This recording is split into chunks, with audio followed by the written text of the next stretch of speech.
Bab 90-94. Pengasuh anak Presdir.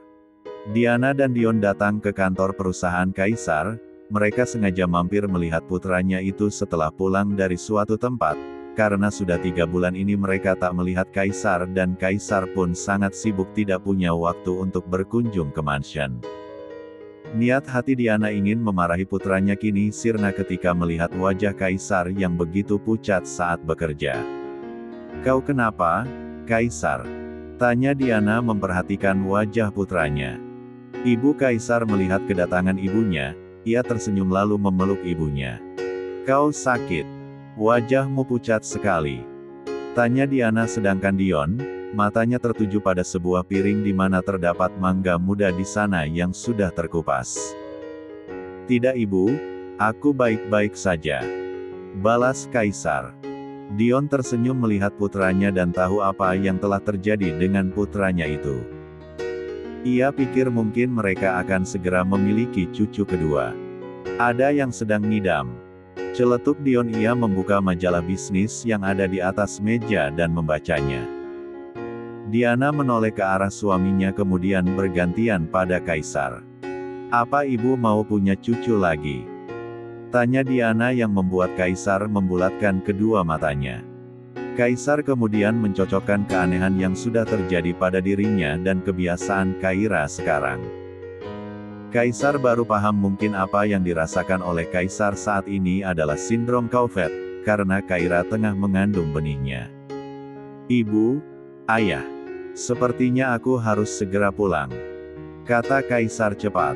"Hei, ibu baru datang tapi kau sudah mau pergi," omel Diana. "Maaf sekali ibu, sepertinya aku harus memastikan sesuatu dengan istriku. Datang dan menginap saja di rumahku malam ini, sebab Kanaya nanti sore pulang ke rumah," kata Kaisar. Ia pamit dari hadapan kedua orang tuanya untuk menjemput Kaira dan membawanya ke rumah sakitnya. Anak itu benar-benar. Diana hanya bisa berdecak kesal. "Sudah biarkan saja, sayang. Sepertinya sebentar lagi kita akan mendengar kabar baik," kata Dion dengan lembut.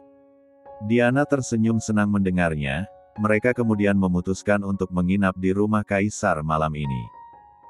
Kaisar menemui Kaira di kampusnya, di mana saat ini Kaira baru saja selesai mengerjakan tugas bersama teman-temannya dan niatnya mau memberikan tugas tersebut pada dosennya. Namun ternyata Kaisar datang menjemputnya. "Mas Kaisar." Kaira mengernyitkan dahinya, ini belum jam pulang namun Kaisar sudah menjemputnya. "Sayang, ayo ikut aku ke rumah sakit," kata Kaisar begitu semangat. "Ke rumah sakit? Siapa yang sakit?" tanya Kaira bingung. "Tidak ada yang sakit, sayang." "Kalau tidak ada yang sakit, mau apa kita ke sana?" "Mas jangan aneh-aneh ya. Aku masih ada 1 mata kuliah lagi," kata Kaira menolak ajakan suaminya. "Tapi ini penting sayang. Izin dulu hari ini, ya," pinta Kaisar. "Tapi kuliahku hari ini juga penting, Mas," kata Kaira. Kaisar menghela nafasnya. "Ya sudah, aku tunggu sampai jam kuliahmu selesai," kata Kaisar. Kaira menjadi aneh dengan suaminya itu. Kaira mengiyakan saja kemauan suaminya dan Kaira kembali ke kelasnya mengikuti materi kuliah yang masih belum usai. Kaisar menunggu Kaira selesai kuliah di taman kampus sambil memainkan gamenya. Alisa yang baru saja selesai dengan mata kuliahnya tiba-tiba melihat sosok Kaisar tengah duduk sendirian di taman tanpa adanya Kaira. "Itu kan suaminya Kaira," kata Alisa dalam hati melihat di sekeliling Kaisar yang tidak terdapat Kaira di sana. Alisa tersenyum penuh arti melihat kondisi tersebut. Alisa berjalan mendekati Kaisar dengan maksud tertentu. "Tuan Kaisar." Bab 91. Alisa berjalan mendekati Kaisar sembari merapikan tatanan rambutnya. Ia dengan percaya diri berjalan dan duduk di samping Kaisar. Yang membuat Kaisar langsung menoleh dengan kehadiran teman istrinya itu. "Tuan, menunggu Kaira ya?"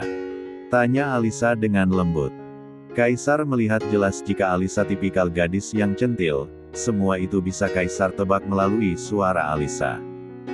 Kaisar pria dewasa, normal dan tidak 1-2 kali pernah bertemu dengan seorang wanita. Ia seorang pebisnis besar, apalagi ia juga seorang dokter. Tentu sosok Alisa begitu biasa saja bagi Kaisar. Jawab Kaisar singkat. Alisa melirik ponsel mahal Kaisar di mana Kaisar tengah memainkan gamenya. Tuan Kaisar main game itu ya? Aku juga punya loh. Seloroh Alisa. Ia membuka ponselnya dan menunjukkannya pada Kaisar. Tuan sudah sampai di level berapa? Tanya Alisa yang membuat Kaisar hanya melirik saja. 300. Jawab Kaisar. Lagi-lagi Alisa hanya mendapatkan jawaban singkat dari Kaisar, dan itu membuat Alisa kesal tapi ia tak patah semangat untuk bisa mendekati Kaisar. Oh, jauh rupanya. Aku masih di level 150. Kata Alisa, ia mengutak-atik ponselnya di mana matanya juga tak lepas melihat wajah tampan Kaisar. Alisa menatap wajah Kaisar mulai dari alis, hidung, bibir, rahang, hingga leher Kaisar. Seketika membuat libido Alisa naik. Alisa ternyata tipikal gadis yang liar, hanya saja Reno tidak begitu mengenal Alisa dengan benar, sebab Alisa bisa menyembunyikan sifat aslinya.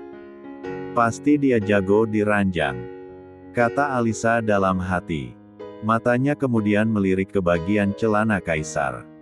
Besar kayaknya. Kaisar langsung menoleh pada Alisa. Apanya? Tanya Kaisar, ia merasa aneh dengan ucapan Alisa barusan. Ah, itu hadiah game yang Tuan dapatkan pasti besar, iya. Kata Alisa beralasan. Oh. Kaisar membulatkan bibirnya. Kaisar tak menggubris lagi teman istrinya itu dan fokus dengan gamenya. Tak lama Reno yang telah selesai dengan mata kuliahnya, melihat Alisa tengah bersama Kaisar duduk di taman. Reno berjalan mendekati Alisa dan Kaisar. Baru saja Alisa ingin bertanya ini itu dengan Kaisar, tiba-tiba Reno menyapanya dan mengurungkan niatnya. Alisa. Alisa menoleh pada Reno, dan tersenyum manis. Sedangkan Kaisar seakan tak peduli karena ia masih fokus dengan gamenya. Mata kuliahmu sudah selesai? Tanya Reno pada Alisa. Alisa menganggukkan kepalanya. Tak lama Kaira datang menghampiri suaminya dan teman-temannya. Mas Kaisar. Sapa Kaira. Sudah selesai? Tanya Kaisar. Ia langsung menutup ponselnya dan memasukkannya ke dalam saku celananya. Kaira menganggukkan kepalanya. Ayo. Kaisar meraih tangan Kaira dan ingin mengajak Kaira ke rumah sakit. Kalian mau pergi? Tanya Reno. Mau tahu saja kau bocil. Celetuk Kaisar. Aku hanya bertanya. Cibir Reno. Mau ke rumah sakit? Jawab Kaira pelan. Memangnya siapa yang sakit? Tanya Reno, kepo.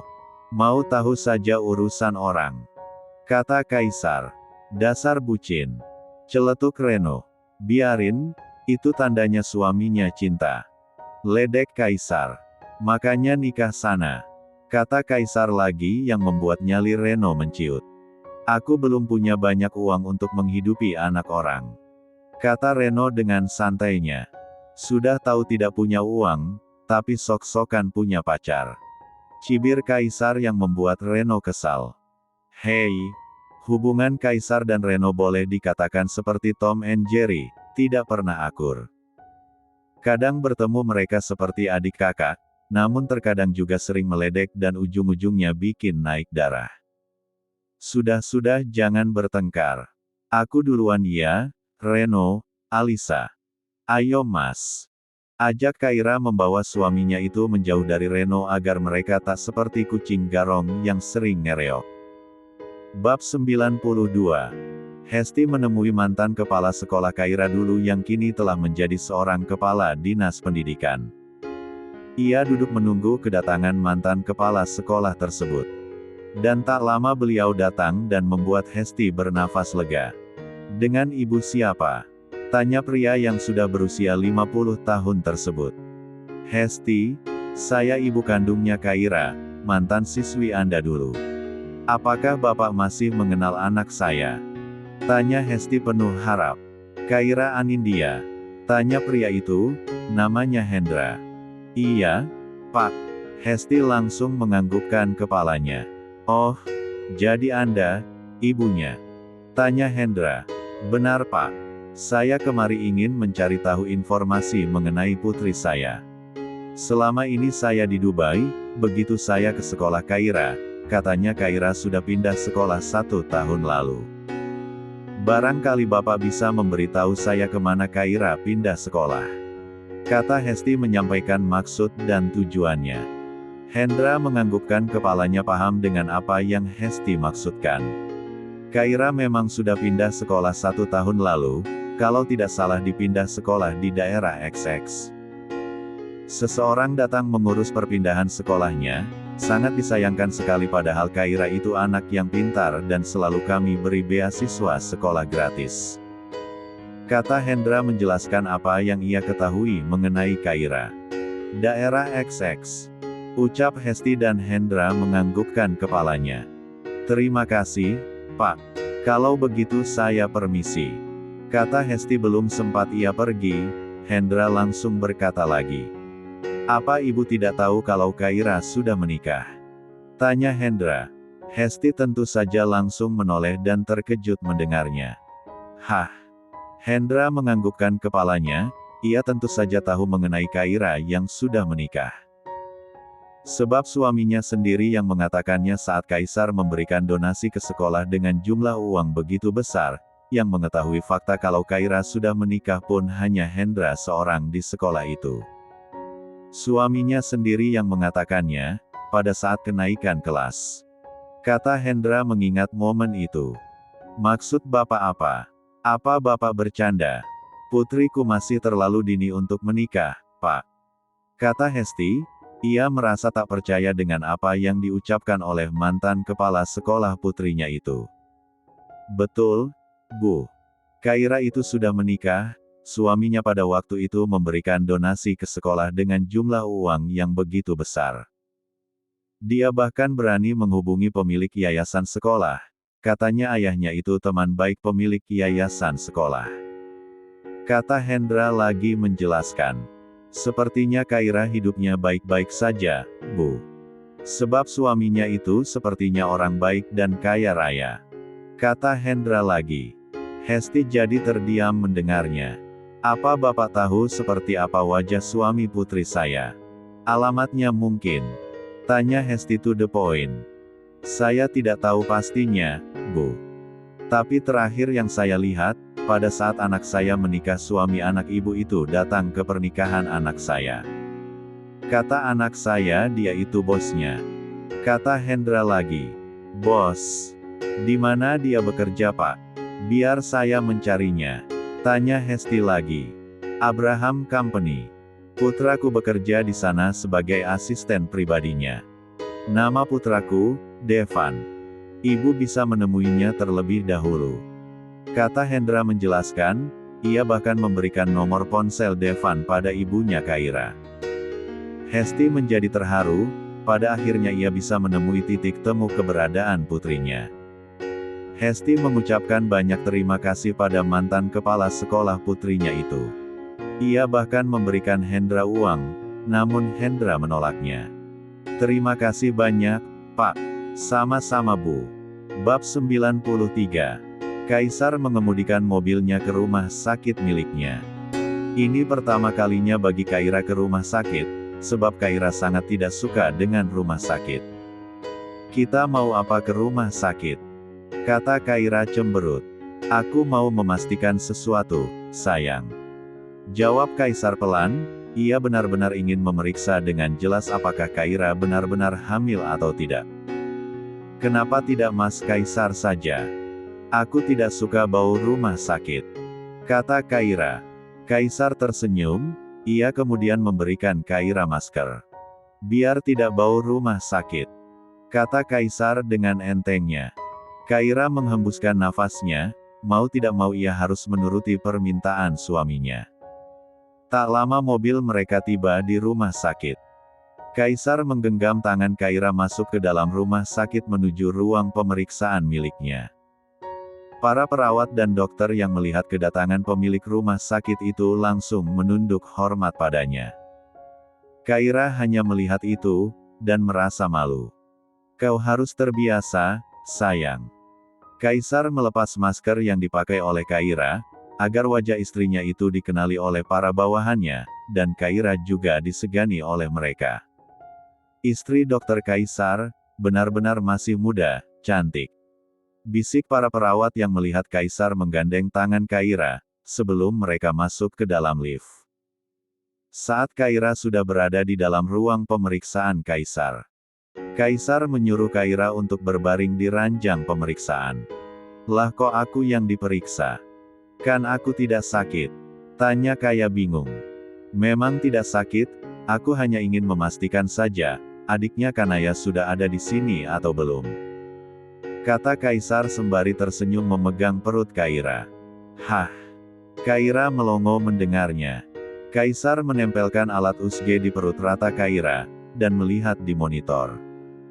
Matanya sampai berkaca-kaca ketika tahu kalau Kaira memang tengah mengandung calon anaknya saat ini. "Sayang," ucap Kaisar dengan suara bergetar. "Hah? Ada apa Mas? Kenapa?" tanya Kaira jadi parno. "Lihat." Kaisar menyuruh Kaira menoleh ke arah monitor, dan Kaira bingung dengan apa yang ada di layar monitor tersebut, sebab ia tak mengerti akan hal itu. "Itu kantong," kata Kaira. "Iya, di dalamnya ada calon anak kita," kata Kaisar ia sampai meneteskan air mata bahagianya. "Hah? Yang benar, Mas?" tanya Kaira dengan cepat. Kaisar kemudian menghentikan pemeriksaan itu, dan mencium seluruh wajah Kaira. "Terima kasih, sebentar lagi kau akan menjadi seorang ibu." Kaisar memeluk Kaira. "Aku jadi tidak sabar punya anak, pasti lucu," kata Kaira ia juga menangis bahagia, saat tahu ia tengah mengandung. "Mulai sekarang jangan terlalu lelah, dan mulai sekarang aku akan mengurus makanan yang baik untukmu, agar anak kita selalu sehat dan lahir sempurna," kata Kaisar. "Siap Pak Dokter suami," kata Kaira memberikan hormat pada Kaisar. Kaisar tentu saja menjadi semakin bahagia, memiliki istri yang penurut dan selalu patuh pada perintahnya.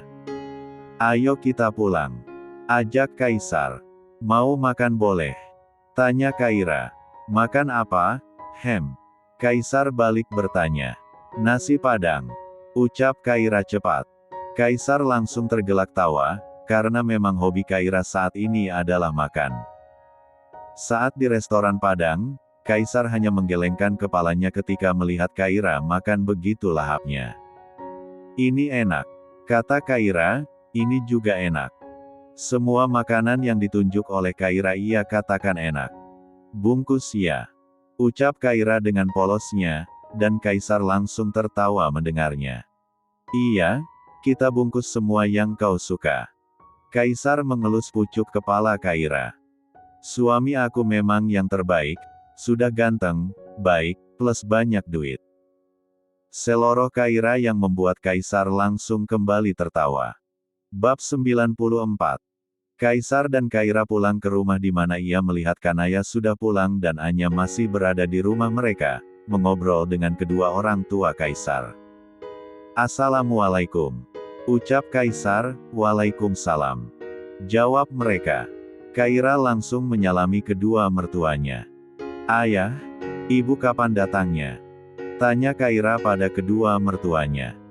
"Belum lama, sayang," jawab Diana. "Papa." Kanaya langsung memeluk Kaisar, dan Kaisar langsung menggendong Kanaya. "Ayah ibu, Mas Kaisar, Kaira. Aku pamit pulang, iya," kata Anya. Ia pamit undur diri, karena ia pun harus pergi keluar kota karena ada permintaan manggung di sana. "Kenapa buru-buru sekali, Mbak?" "Mbak sudah makan?" tanya Kaira. "Kau menyuruhku makan terus, nanti semua bajuku tidak muat bagaimana?" omel Anya. Hubungan Anya dan Kaira kini sudah benar-benar membaik, keduanya seperti adik dan kakak yang saling menyayangi. Hehehe. Kaira tersenyum dengan menampilkan gigi putihnya. Aku harus berangkat ke bandara, untuk mengisi acara di kota X. Kata Anya mengeluarkan alasannya. Ya sudah, hati-hati ya, Anya. Kata Diana dengan lembut. Terima kasih, Ibu. Jawab Anya. Kanaya sayang, Mama pergi dulu ya. Nanti kalau Mama libur lagi, Mama ajak ke apartemen dan jalan-jalan lagi, oke? Ucap Anya sebelum berpisah dengan putrinya. Oke. Jawab Kanaya. Anak pintar. Anya mencium wajah Kanaya, dan memeluknya sebelum ia pergi meninggalkan Kanaya. Aku pergi, assalamualaikum. Ucap Anya, waalaikumsalam. Jawab mereka. Anya pun pada akhirnya melangkahkan kakinya keluar dari rumah Kaisar. Sebelum ia benar-benar pergi, telinga Anya masih mendengar suara keluarga mantan suaminya itu tengah berbicara. Kaira hamil, Ibu. Kata Kaisar. Benarkah? Pekik Diana. Ini dia. Kaisar menunjukkan foto USG pada kedua orang tuanya. Alhamdulillah, selamat sayang. Sebentar lagi kau akan jadi seorang ibu, Kanaya akan punya adik. Kata Diana tersenyum senang, memeluk Kaira. Ayah jadi tidak sabar menggendong cucu lagi. Kata Dion tak kalah antusiasnya. Sabar ayah. 9 bulan lagi. Kata Kaisar terkekeh. Anya yang mendengar itu ikut tersenyum mengetahui kalau Kaira tengah hamil saat ini. Namun senyuman di bibirnya membuat matanya berkaca-kaca. Andai waktu bisa diulang kembali, tentu Anya adalah wanita yang beruntung itu, dicintai oleh suami seperti Kaisar dan terima baik oleh kedua mertuanya. Namun semua bukanlah miliknya lagi, Anya sudah tidak pantas mengharapkan itu semua. Masa depannya kini ada di depan mata, menata hati dan dirinya agar menjadi pribadi yang lebih baik lagi di hadapan orang-orang sekitarnya terutama untuk Kanaya. Anya menuju bandara dan menaiki pesawat. Tak lama seorang pria duduk di samping kursinya dengan memakai topi hitam, di mana Anya saat ini tengah membaca majalah yang terdapat wajahnya di sana. Kenapa kau memblokir kontakku? Tanya pria itu. Tentu saja itu adalah Alex, pria yang selalu mengejar-ngejar Anya dan tergila-gila padanya. Anya menoleh pada orang di sampingnya yang membuat Anya langsung membulatkan kedua matanya. Kenapa? Ada yang aneh denganku? Tanya Alex dengan suara beratnya. Selama 2 bulan ini, sebenarnya Anya sudah membuka hati untuk Alex dan berharap pria itu benar-benar mencintainya dengan tulus. Mungkin Anya pikir lebih baik ia belajar menerima Alex, walaupun pada awalnya ia bersama Alex karena Alex yang selalu memaksanya. Namun saat cinta itu mulai tumbuh, seseorang membuat Anya menjauh dan tak ingin semakin dalam memiliki rasa pada pria itu. Tidak. Jawab Anya singkat kemudian menatap lurus ke depan. Anya, aku serius. Kata Alex menatap Anya. Ia kesal karena Anya akhir-akhir ini tidak bisa ia hubungi dan selalu tak bisa ia temui. Aku mau putus denganmu. Ucap Anya ketus. Kau bilang apa? Alex menatap tajam Anya. Anya seolah-olah mempermainkan dirinya, katanya Anya telah menerimanya tapi sekarang Anya malah menghempaskannya begitu saja. Aku mau putus denganmu. Kata Anya dengan tegas. Lagi pula video mereka yang dimiliki Alex sudah dihapus. Alex sendiri yang menghapusnya karena Alex percaya kalau Anya telah menerima cintanya. Anya tentu saja tidak takut lagi jika ingin pergi menjauh dan meninggalkan Alex. Kau benar-benar keterlaluan. Kata Alex menekankan kata-katanya. Alex membawa Anya ke toilet yang membuat Anya terkejut bukan main. Alex, kau mau apa? Anya melihat Alex membuka ikat pinggangnya dan membalikkan tubuhnya membelakanginya. Anya tahu apa yang akan Alex lakukan. Alex, jangan. Ini di pesawat. Tolak Anya. Namun, Alex. Diamlah, atau semua orang akan tahu kalau Anya, si penyanyi terkenal, tengah berkelintrong di dalam toilet pesawat. Bisik Alex yang kini tengah memompa tubuh Anya dari belakang. Pada akhirnya gabruk-gabrukan terjadi di dalam toilet pesawat. Anya mengingatkan si Alex untuk memakai balon pengaman udara, namun Alex tidak peduli, dia ingin Anya ada anak bebek dalam perutnya. Sehingga Anya hanya bisa pasrah dan tidak bisa berbuat apa-apa.